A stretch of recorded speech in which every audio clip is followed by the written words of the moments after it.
पहिली आणि जगातील सर्वात प्रसिद्ध पद्धत 50-30-20 रूल.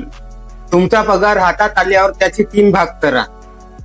नंबर 1, 50% गरजा.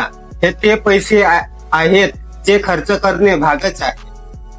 उदाहरणार्थ घर भाडे, राशन, लाईट बिल, तुमचा प्रवास खर्च. तुमच्या पगाराचा अर्धा हिस्सा यात गेला पाहिजे. नंबर 2, 30% इच्छा.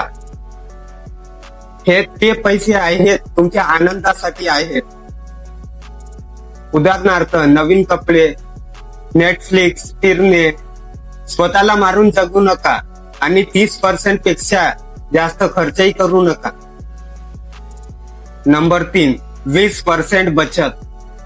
हे पैसे तुमचे नाही तर तुमच्या भविष्याचे आहेत.